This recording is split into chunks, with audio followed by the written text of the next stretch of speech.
Hello. Nice to meet you. I managed to find this in the end. Very far from. Sorry? Very far. Oh, yeah. So Yeah, I didn't know here. Anyway, welcome to my home.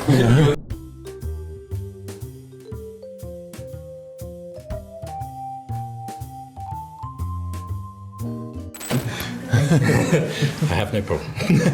For this interview, so I want to introduce the run the independent bottling industry, Yeah. and then what is your policy or why you choose the cask each, why you choose the bottles, like a full story also about that. I've read through your schedule, your sort of schedule. Because we need to make a reason, Yes, even of course. slightly expensive, to choose the single cask. Yeah, You get what you pay for. I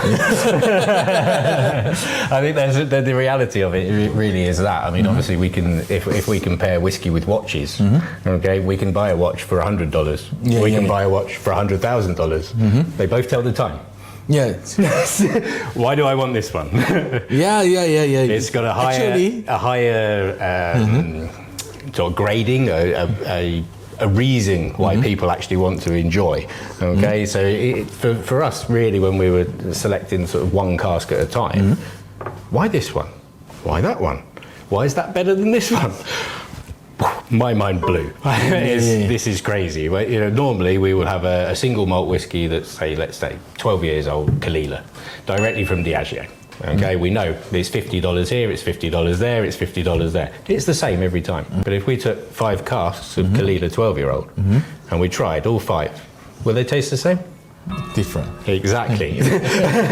So often when something is a little bit different and it is a smaller batch, what happens? Slightly higher price, because you can only do one at a time. If you mix 5 and you do a blend, you're doing bulk. Yeah. When it is one cask at a time, it is costly, okay, because obviously bottling it, labelling it, everything all adds up. The most important thing for me is this good enough in the glass? At 64%, not everybody will think that if the ABV is very, very high. So, 64 is about the highest we've ever bottled because it was dangerous. Okay. Yeah. But in this one, for instance, at 60.4%, okay, just in the glass on its own, can handle it. We enjoy. Okay. The nice thing about this, and also if you're looking at the cost side, if I added exactly the same amount of water into this at 60%, you would have 2 bottles at 40% ABV. Yeah, exactly. So why are we a bit more expensive? Well, that in effect is 2 bottles in one. For most people, and that really is the reality. But I don't think a lot of people actually understand why a cask strength whiskey is so expensive. It's because we've literally given it to you as you can enjoy it. Yeah. If you add water, that was up to you. I like it at cask strength. Yeah, me too.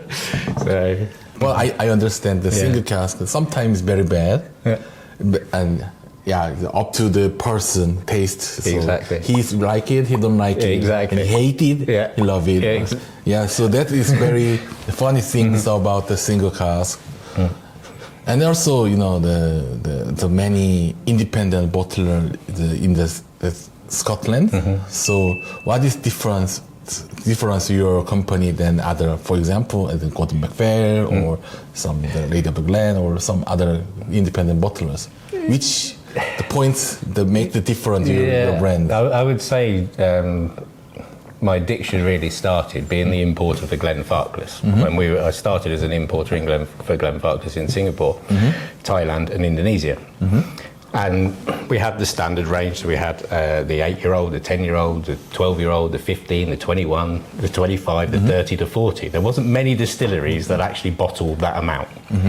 But my most exciting from Glenfarclas was the family casks. Yeah. So basically their range of when father and son would select a cask, and they would spend days and days and days of the year selecting the next one for the next range that they were going to release. And that became a bit of addiction to me because it's why is this different? Why is that different? Why is that different? It might have been the same age as what they bottle every year, but it was that one cask thing that really gave me an addiction into I like this. And the first 4 casks that we found, were really quite good ages and everything else, and then we put those into glass. And yeah, it became an addiction of 1 cask at a time because everything was different. It didn't matter if it was the same distillery, the same age. If the wood was just a sherry cask or a bourbon, obviously we could tell the difference straight away. But I had 2 bourbons. And they're different. But why? So that addiction just became single cask every time because I could never be bored. It's just, you have maybe, I don't know, let's say 300 bottles as an average from a hogshead, okay, of quite a young one along those. But we have another one from another independent. Why is it different? He was just such a, I've got to really understand this. So the single cask became the single cask because it was one at a time. Yeah. Do you remember your first bottling in your business? Our first bottling. Linkwood, Kalila, Glen Scotia, and Glen Rothes. Those were the 4 that we actually had as our first ever release. Wow. Yeah, they were quite... Every independent bottler loves Linkwood. They do now. Back in the day, that was probably one of our hardest to sell because nobody knew what Linkwood was, but it did become an addiction. The actual liquid itself is amazing. The brand isn't the big one, so it's a bit of a challenge sometimes doing that. I agree.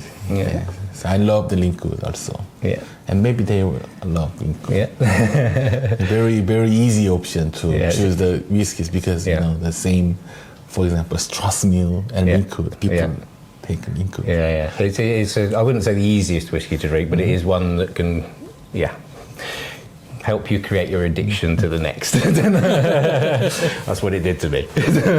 You know, just a few, the brands, company using the octaves because normally octave is very hard to control and then very hard to good timing for bottling because you need to check every week or every day or sometimes because it's too much oaky or some overcooked the cask, so very hard to control, but you do it.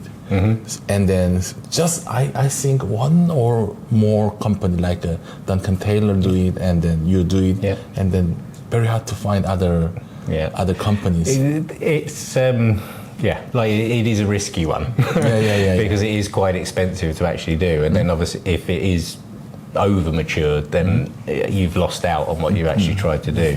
But for me it was always about being completely natural. So cask strength, no colouring, and 1 cask to glass, that's it. You know, so the only way we could do that is if we took a large cask and we put it into smaller ones, it still came from 1 cask.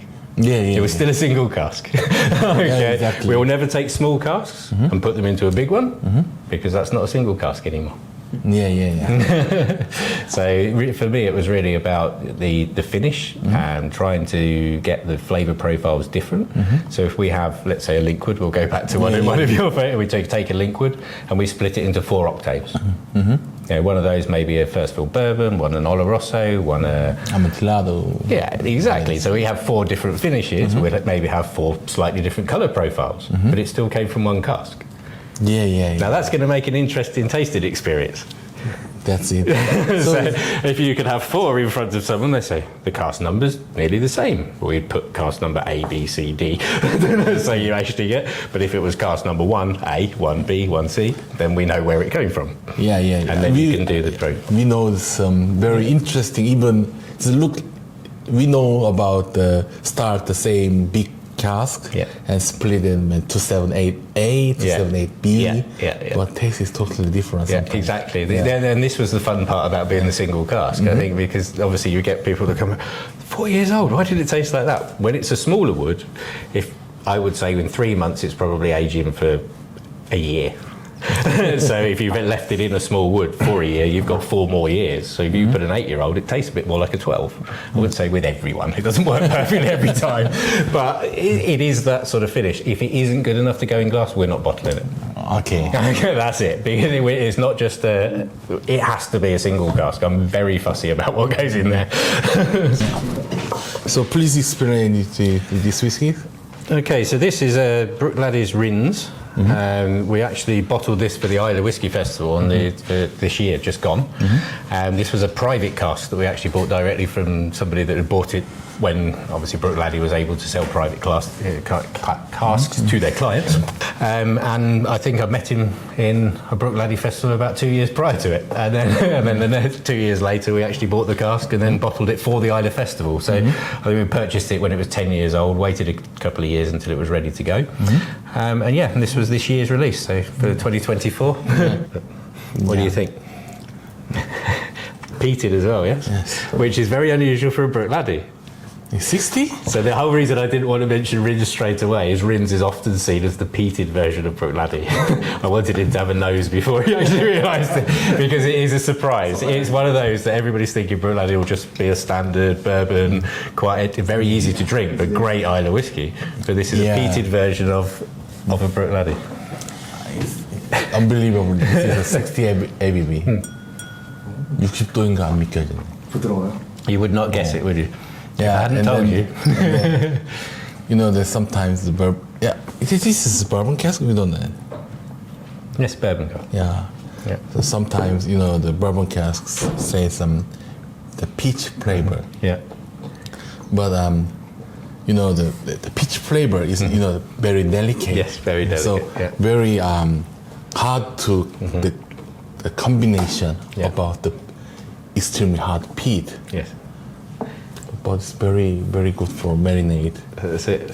Would anybody else like to try?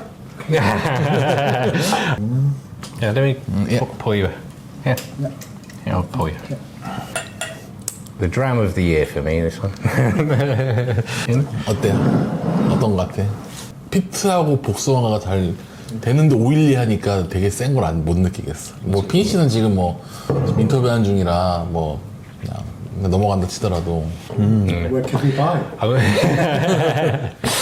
Online, probably. To be honest, I don't really deal with that part of it anymore, because the team now has actually sort of built it up. We've brought on quite a few talented whiskey lovers, let's put it that way. But for your company, it's previously very hard to understand the lineups, because previously you released only square bottles. Yes, that's right. So now you release a family series. Yes. So what is differential about this I'll series? tell you how it happened. Okay, let me just grab one of the other bottles, 2 seconds.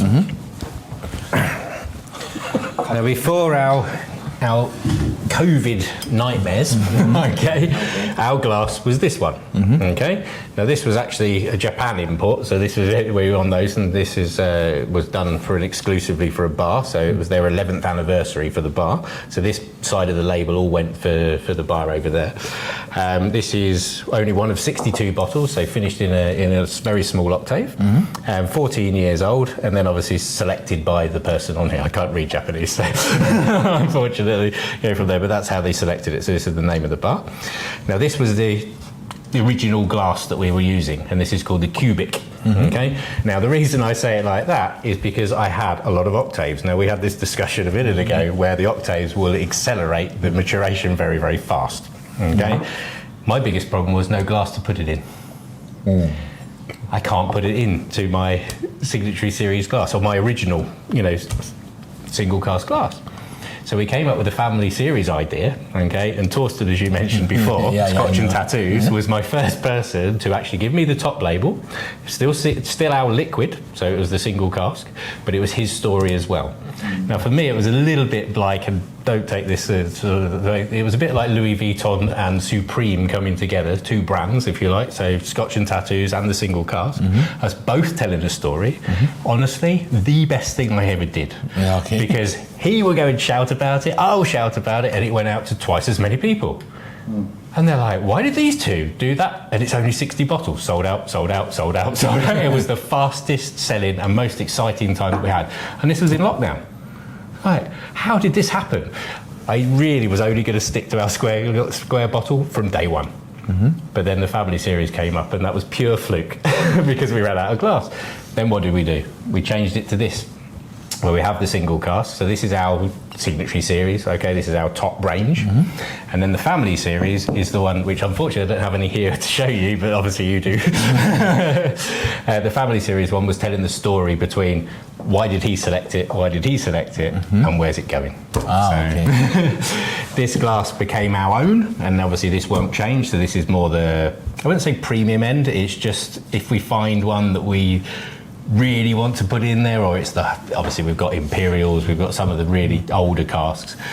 We're trying to put probably into this sort of glass more the barrels, hogsheads, butts potentially. But really because it is just an exceptional one. So this is now our signature, the family series. I'm not saying it's not as high grade, it's just a different finish. So we had to have two different stories.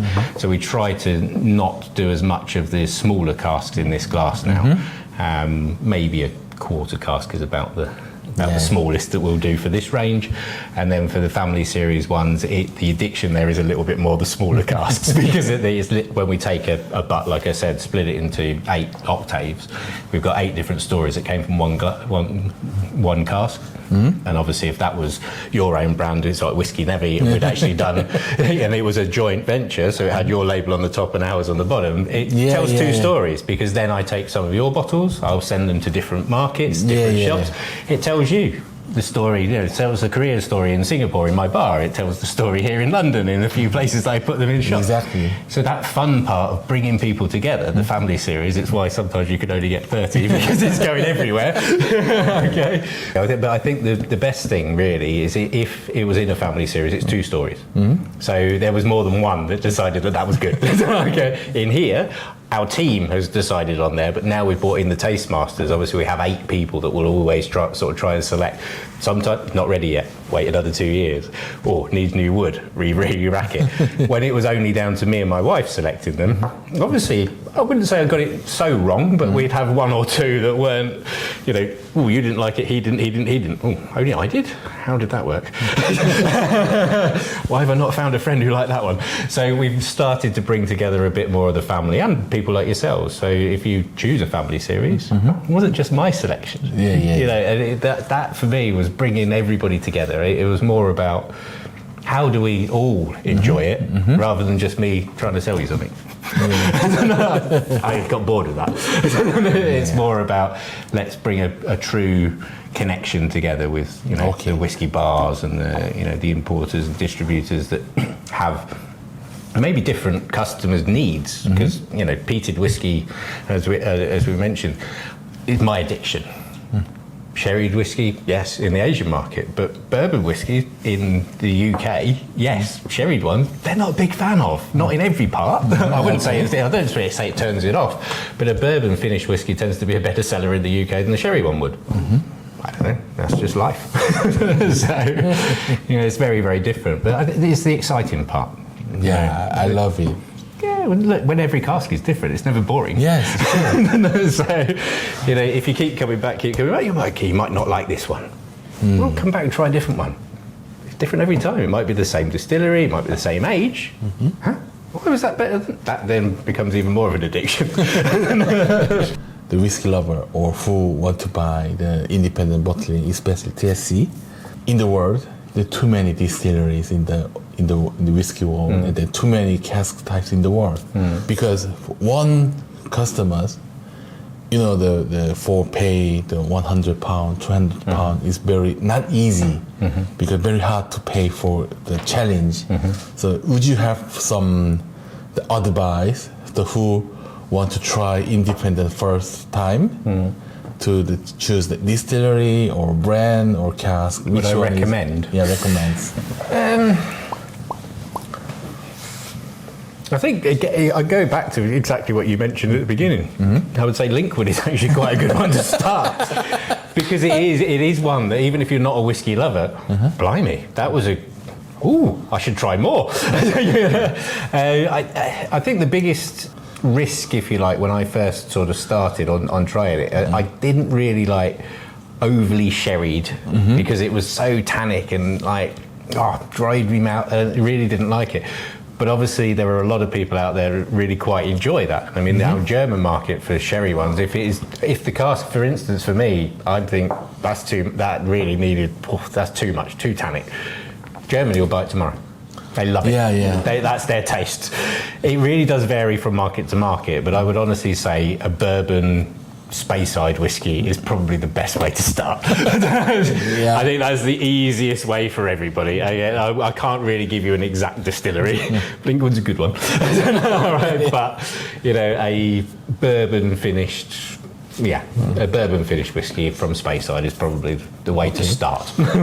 For some bar and then the liquor shop. And then, they are also have a whiskey buy the TSC bottles because if we release the 10 kind of the TSC bottle at that one season, they need to choose which one is best for sales. So please advise for. Again, I mean, it depends. If it is a store that obviously you want to do a good relationship with, a family series bottling with an exclusive label for them will obviously help them and help you.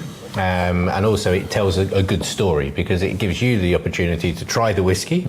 They get to try the whiskey, get to label it, and then obviously they can tell the story directly to the customer. So that was the idea with the family series. Any of the signatory series, you can't go wrong because I chose all of them. No, I'm kidding a little bit, but with the signatory series, it really depends on what the market is. And again, we've put this in because there's a different story to tell each time. But it is I understand the challenge sometimes on who and which market. It's so difficult unless you try each time because a single cask is different every time. If we put in the Lefroy 10 in every bar, everybody knows what it tastes like. It's the same every time. But if I do 10 Lefroigs in single cask, every one of them's a bit different. So a different story each time again. I can't say that we'll get it right every time. But it's a bit of a gamble, but that's the fun part. I think that's realistically what people have to understand. The single cask is different every time. So even if the first one, they bought 12 bottles and it didn't sell, the second one, they buy 12 bottles and everybody wants 20. As you said before, as soon as the Ben Nevis goes out there at 25 years old, everybody keep, I want more. Please give me a Ben Nevis 1997 for me. I wish I could find you one. For family series. I might have one there. Okay. Literally only one. And then, have you any comments for Korean, the TSC fans? What do you mean? Any comments? Comments from them, or for introduce or some that say hello. Anything is okay to the Korean fans.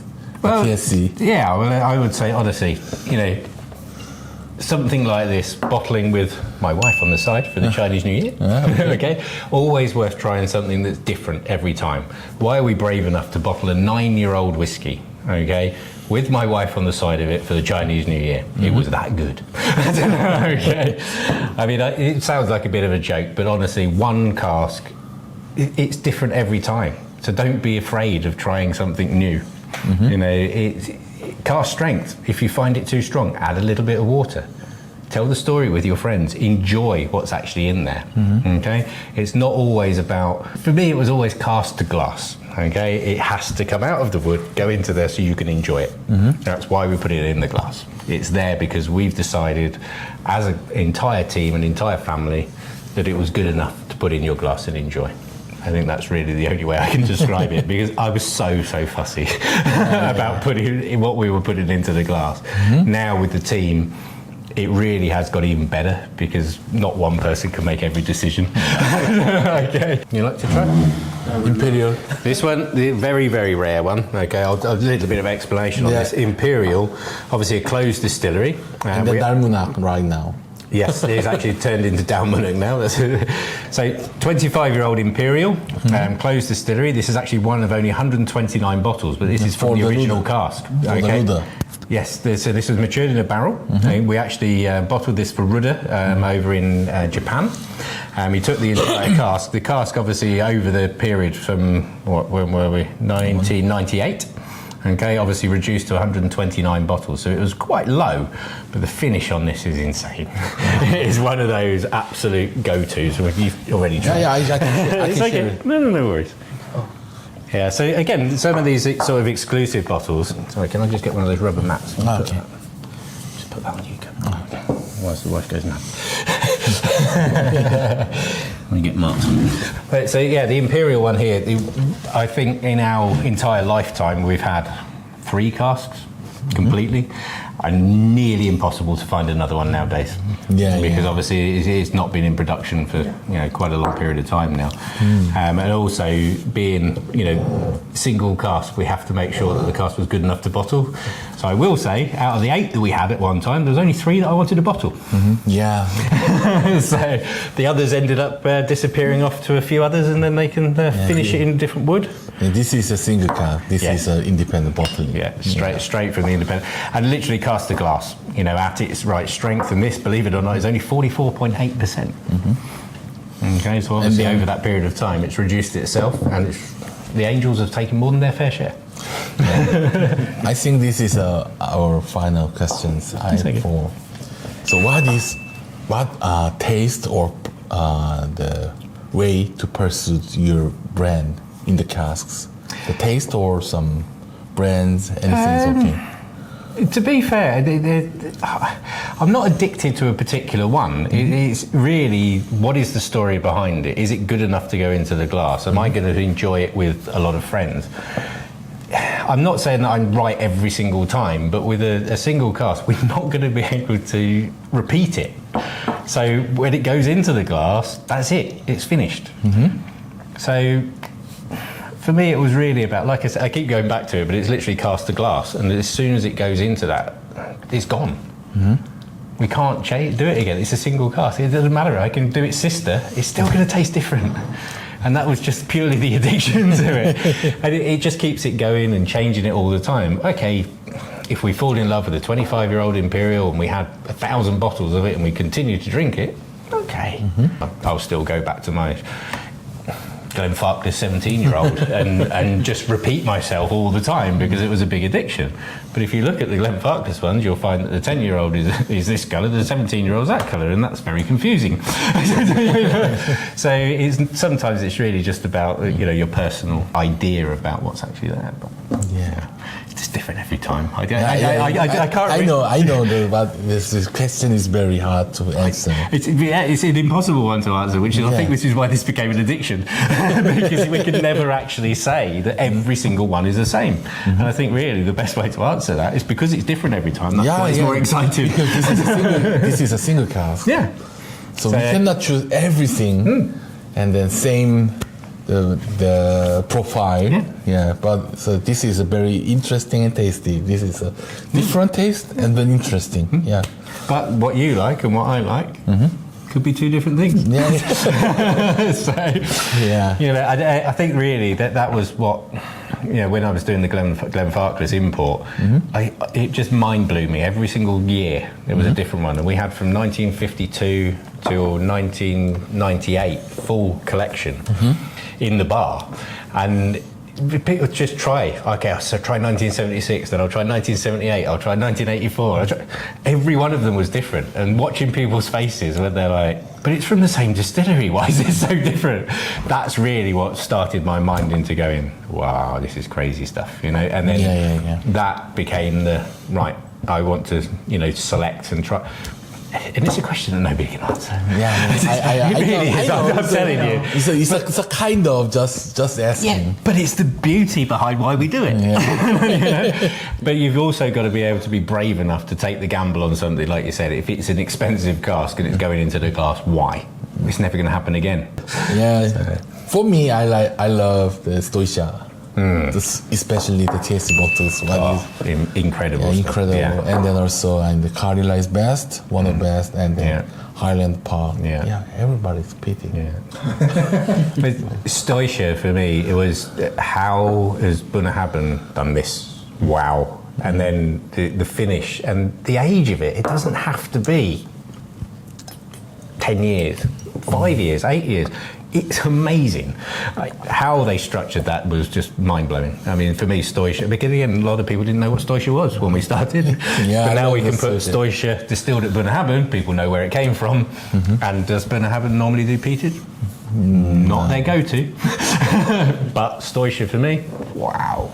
Yeah, me too. It's one of those. Even 4 years old. Even I have the New Make Spirit, and then I have 3 years old. Yeah. Also amazing. Yeah, it cannot be the product. It's cannot be bottled, but still the liquid You're willing is to amazing. wait. Yeah. Amazing. So it's very good for sherry cask, bourbon cask, wine cask, everything is cooking. Yeah. Very good. Yeah, Stoische is a good one. Yeah, thank you for today. That's all right, thank you. And I'm very glad to the first person who interviewed in your home.